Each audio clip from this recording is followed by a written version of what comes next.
এমনও ব্যথা গেছে আমার ঘাড়ের, আমার হাতের রোগের টার দিতে পারি নাই। সারা রাত্র আমি কাঁদতে কাঁদতে ঘুমাইতেই পারি নাই। 2টা মাস যাবত আমি এই না ঘুমাইয়া দিন কাটাইছি, কিন্তু এখন আল্লাহ চাইতো আমি সম্পূর্ণ সুস্থ।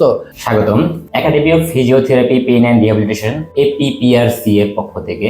আমি ফিজিওথেরাপি চিকিৎসক জয় কুমার শীল। আজকে আমাদের আঙ্কেল গিয়াস আঙ্কেলের মেয়ে একজন ফিজিওথেরাপি চিকিৎসক। আঙ্কেল আমাদের কাছে সার্ভাইকাল ডিস্ক প্রোলাপস নিয়ে সিভিয়ার ব্যথা নিয়ে এসেছিলেন। আঙ্কেল এখন ট্রিটমেন্ট নিয়ে অনেকটা সুস্থ। আঙ্কেলের মুখ থেকে শুনবো তিনি কেমন আছেন। আসসালামু আলাইকুম। আমার মেয়ে নিয়ে আসছে ফিজিওথেরাপিতে এবং ডাক্তার জয়ের কাছে আমার পরিচয় করাই দিছে।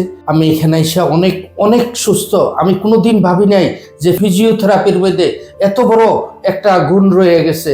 কোনো ঔষধ ছাড়া, কোনো কিছু ছাড়া আমি যে এতটুকু সুস্থ হয়েছি, আল্লাহর কাছে হাজারো শুকর, হাজারো শুকর। এমনও ব্যথা গেছে আমার ঘাড়ের, আমার হাতের রোগের টার দিতে পারি নাই। সারা রাত্র আমি কাঁদতে কাঁদতে ঘুমাইতেই পারি নাই। 2টা মাস যাবত আমি এই না ঘুমাইয়া দিন কাটাইছি, কিন্তু এখন আল্লাহ চাইতো আমি সম্পূর্ণ সুস্থ এবং আমি কৃতজ্ঞতা জানাই জয় এবং অন্যান্য ডাক্তার আরো কতগুলো আছে, এরা অত্যন্ত ভালো।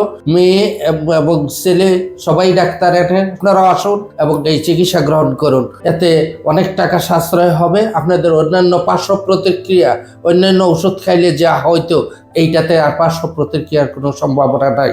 তাই আমি অনুরোধ করব অন্ততপক্ষে এখানে এসে আপনারা এই চিকিৎসাটা নেন, নিলে আপনারা উপকৃত হবেন, এতে কোনো সন্দেহ নাই।